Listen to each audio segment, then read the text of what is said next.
अगर मैं ऐसा नहीं कर पाया तो मैं अपने आप को गोली से उड़ा दूंगा साथियों, गोली मार दूंगा।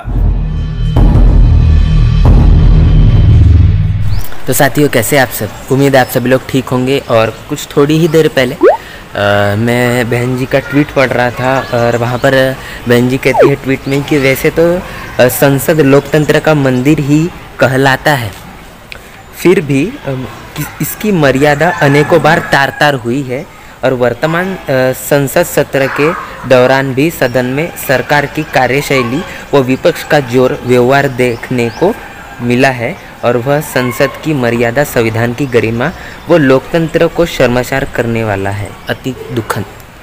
तो इस स्टेटमेंट में बहन जी ये बात हमें समझाना चाहती है कि जो लोकतंत्र हमारे देश में है, जो डेमोक्रेसी है, जो बाबा साहब ने भारतीय संविधान में हमको दिया, वो डेमोक्रेसी हमको अभी संसद में नज़र नहीं आती है ना। शून्यकाल, प्रश्नकाल, जो भी क्वेश्चन आवर्स होते हैं वो चीज़ें कम कर दी गई है, उसका टाइमिंग कम कर दिया गया है।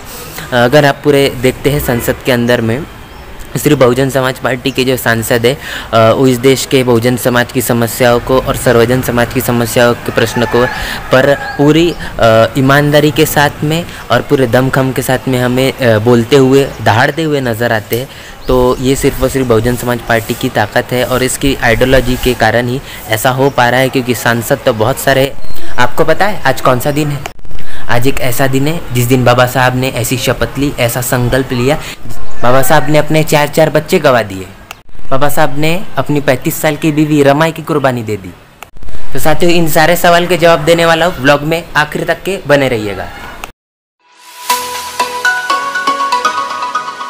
तो साथियों मैं ताई के यहाँ पहुँच चुका हूँ और आज के दिन विशेष के बारे में हम भाव से जानेंगे कि आज कौन सा दिन विशेष है और कौन सी खास बात हुई थी, क्या कहा था बाबा साहब ने आज के दिन।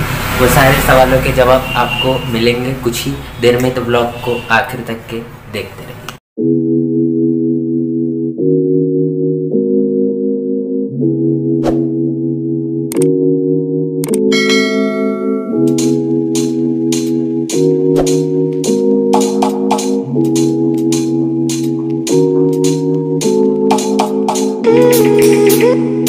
तो साथियों आज के दिन विशेष के बारे में बाबा साहब ने ऐसा कौन सा संकल्प लिया, जो टाइटल हमने आज रखा है, वो सारी जानकारी भी मैं देने वाला हूँ हमारे भाव के पास में। अभी मैं इधर आया ताई के इधर और वो सारी जानकारी मैं आपको दूंगा और कौन सा संकल्प लिया वो सारी इंफॉर्मेशन दूंगा। ब्लॉग के आखिर तक के बने रहिएगा।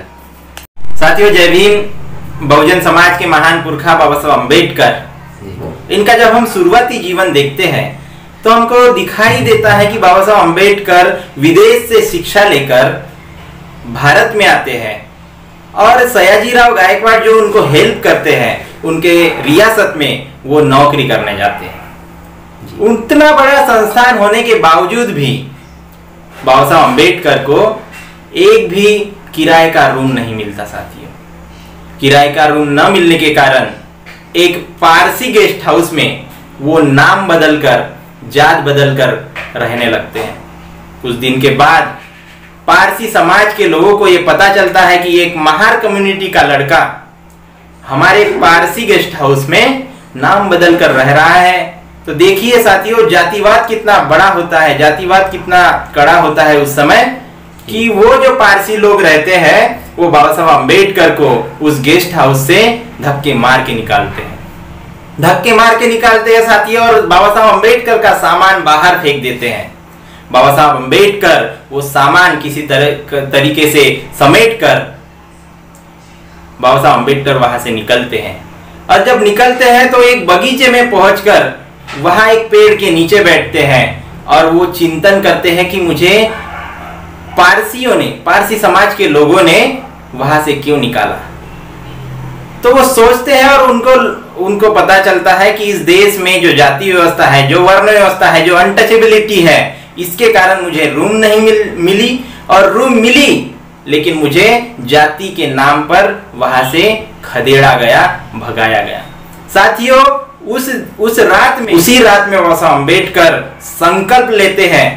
साथियों संकल्प लेते हैं बाबा साहब अम्बेडकर कि मैं इस जातिवाद को, इस वर्णवाद को, इस अनटचेबिलिटी को इस देश से बाहर भगाऊंगा। और ऐसा मैं अगर नहीं कर पाया, बाबा साहब अम्बेडकर बोलते हैं साथियों कि अगर मैं ऐसा नहीं कर पाया तो मैं अपने आप को गोली से उड़ा दूंगा साथियों, गोली मार दूंगा। बाबा साहब अम्बेडकर ने उस दिन ये संकल्प लिया, ये प्रण लिया, और साथियों ये प्रण पे बाबा साहब अम्बेडकर खरे उतरे।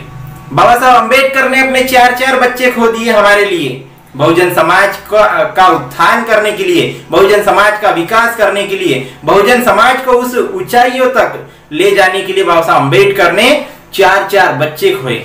अपने 35 साल की बीवी माता रमाई को खो दिया। बाबा साहब अम्बेडकर ने ये सब बलिदान देकर हमको इस देश में संविधान दिया साथियों, और संविधान के जरिए बाबा साहब अम्बेडकर ने हमको 1 वोट का अधिकार दिया। और बाबा साहब अम्बेडकर ने 1 वोट का अधिकार देते हुए कहा कि जाओ और अपने घरों के दीवारों पर लिख दो, तुम्हें इस देश का राजा बनना है, शासक बनना है। शासक क्यों बनना है? शासक की कोई समस्या नहीं होती साथियों।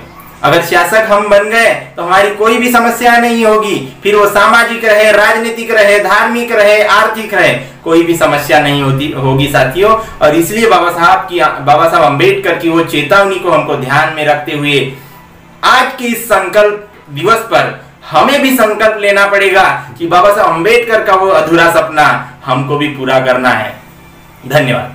तो साथियों संकल्प दिवस पर बहुत ही महत्वपूर्ण जानकारी हमको मिली, और इस जानकारी से कहीं ना कहीं आपको भी इंस्पिरेशन मिली होगी, प्रेरणा मिली होगी। तो साथियों आज का ब्लॉग कैसा लगा ये जरूर बताइएगा। अगर ये ब्लॉग आपको पसंद आता है तो इसे लाइक करिएगा, कमेंट करिएगा, शेयर करिएगा, और चैनल पर नए हैं तो चैनल को सब्सक्राइब जरूर करेगा। मिलते हैं अगले वीडियो में, तब तक के लिए जय भीम, जय भारत।